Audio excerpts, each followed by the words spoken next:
Well, hey YouTube, it's Petey Two Finger. Today's Tony's birthday. I want to say happy birthday, Tony. He's a friend of the channel.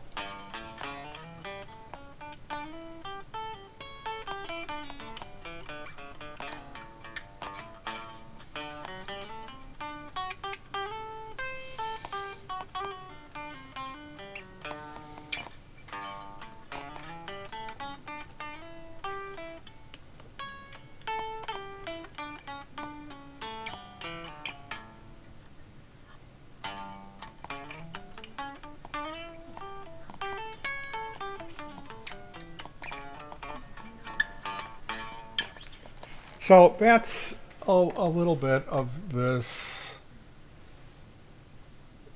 What I was inspired to play. I was gifted a set of flat wound strings, and that really changed the way the guitar felt.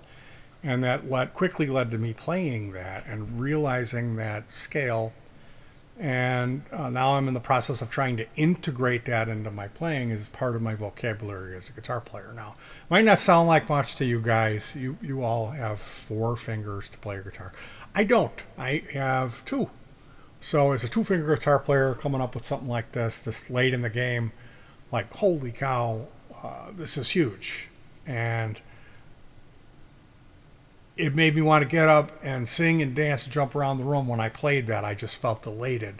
It was something like you couldn't put a price tag on how much it's worth to me. So thank you to Tony for your generosity. Your gift of the flat wounds inspired this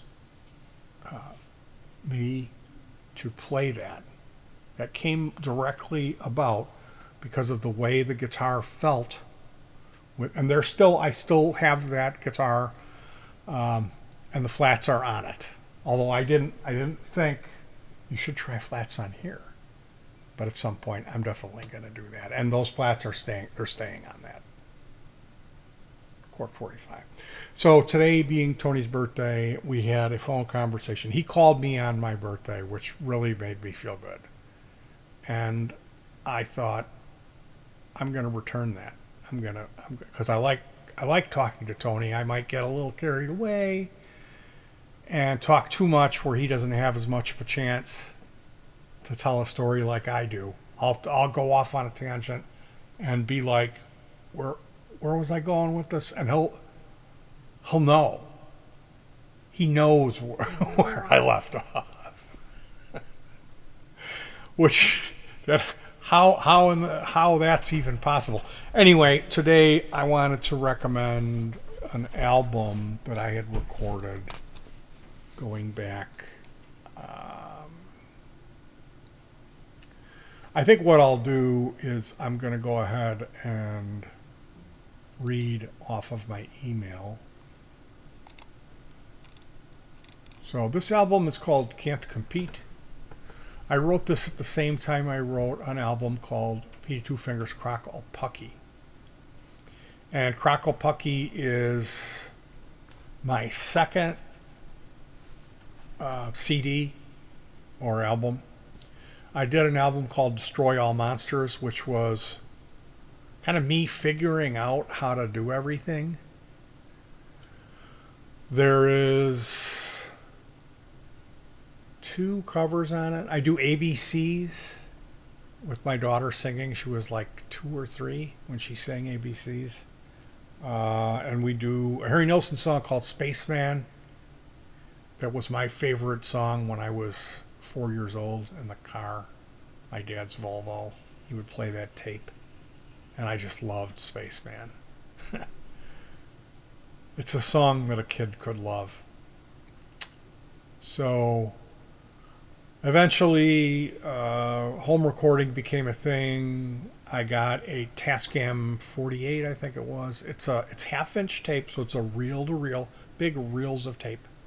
$35, and you got maybe 30 minutes, 40 minutes of time on that tape. I remember I ran it on the maximum speed to give you really good fidelity. And man, it really did have a thing. Like when you listen to those recordings, you can hear it's not digital. It's very much tape saturation. Very, very much. It sounds fantastic. It's got a thing. you know. Now,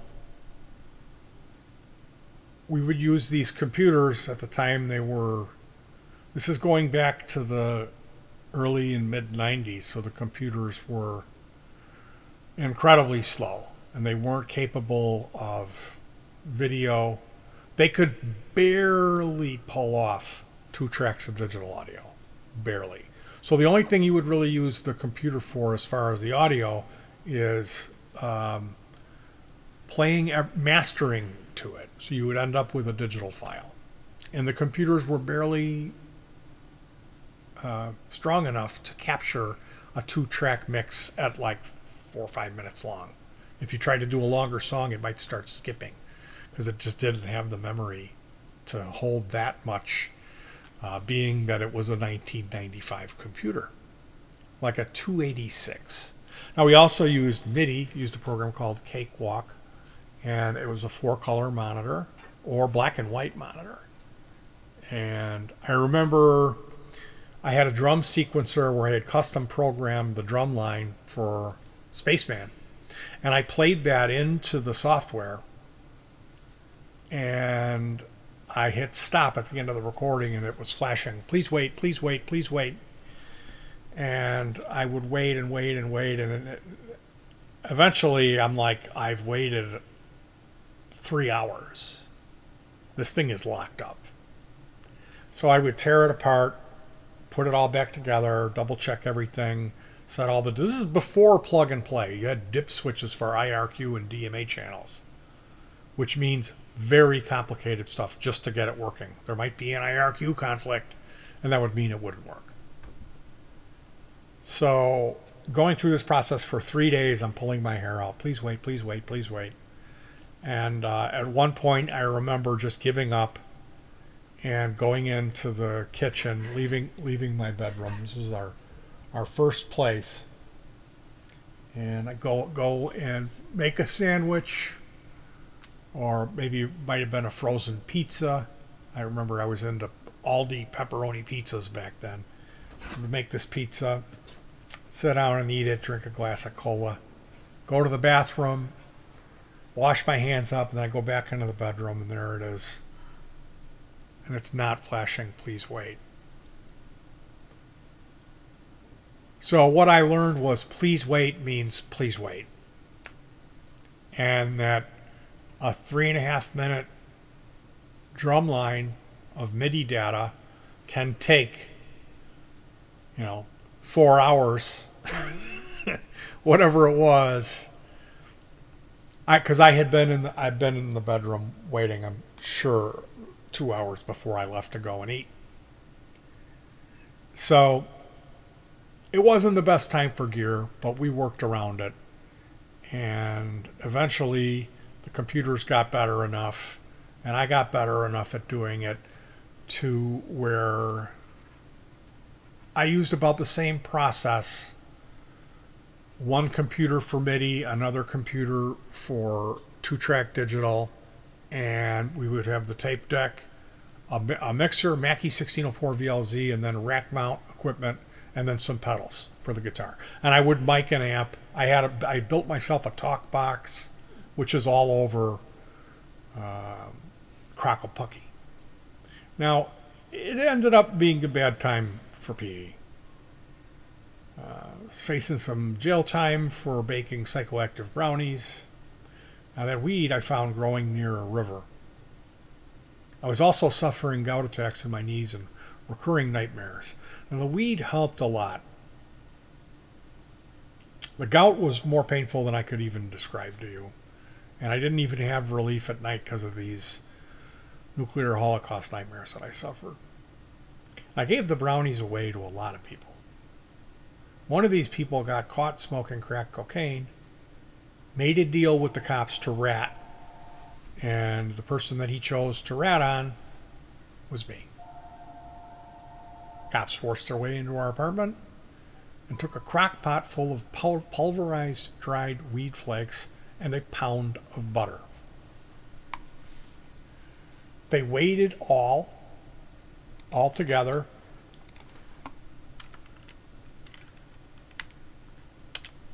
and I spent a month in jail while suffering a massive gout attack.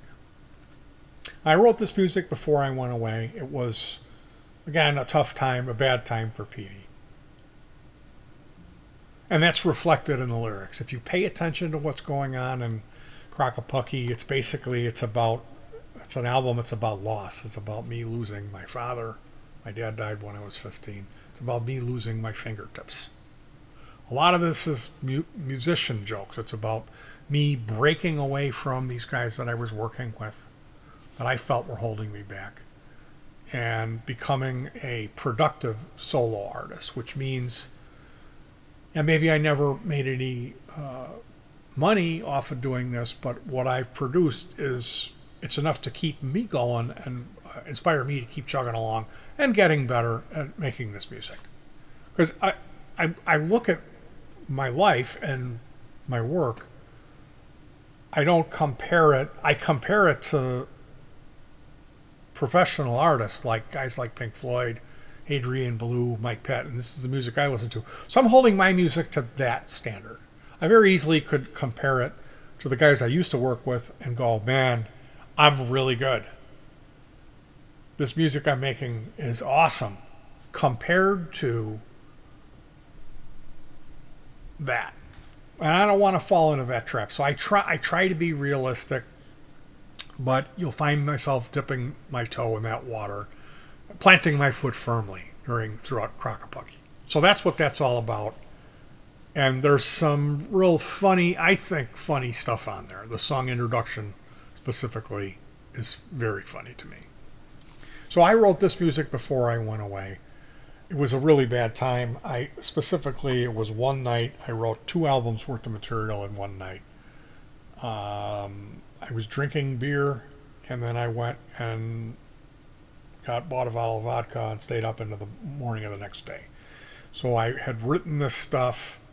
I recorded the one album, and then there was a lot of stuff that was really too nasty that I didn't want to deal with, that was about an abusive childhood. And I took that material and rewrote that years later. I cut out a lot of the really bitter parts. So that album represents me cutting the ties with my childhood. I suffered a lot during that time, and it was haunting me. So this was kind of like surgery, and it worked. When I finished recording that album and went through a period of listening to it for about a year, I just felt like that stuff didn't have its hold on me anymore.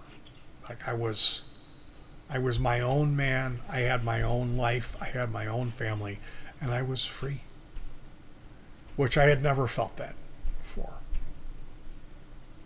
So this is like, it's huge for me. It's huge. It's very personal. So I used everything in the house on this recording. On Can't Compete, the music is separated with sound effect beds that are relevant to the subject of the music.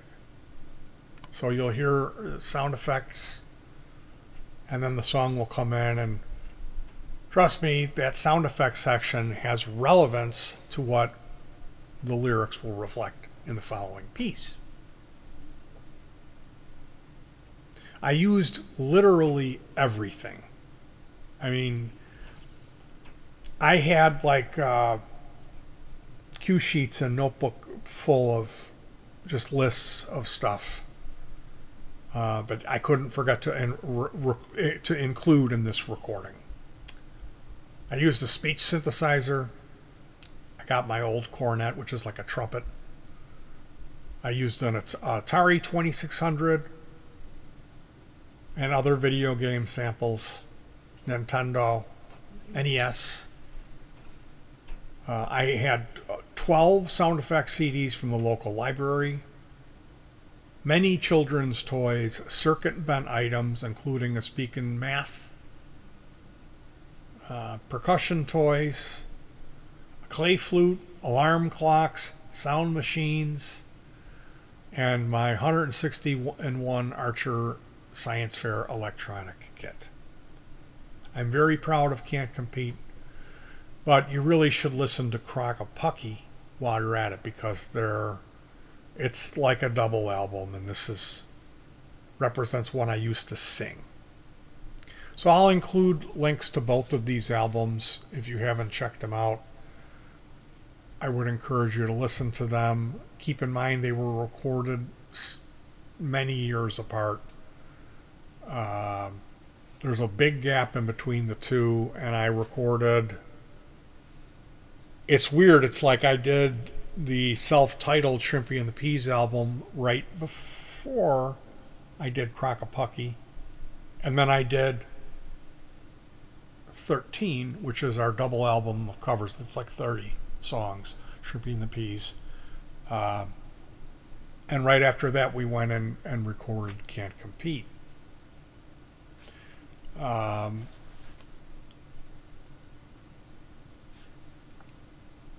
guessing that we spent around a month on the recording of Crock-o-Pucky, but I spent 3 months working on the MIDI. And that was all done with a 286 computer, 4-color monitor, and a Kawai K11 synthesizer is what I used. So this is music from the past, and you'll see why I don't sing anymore. I don't have the best singing voice, but I hope you will enjoy it. And happy birthday again to my true friend Tony. I really do appreciate it that you called me on my birthday and that I can consider you a friend. So thank you. And there's no rush on checking this stuff out. You don't have to feel like you need to comment or let me know.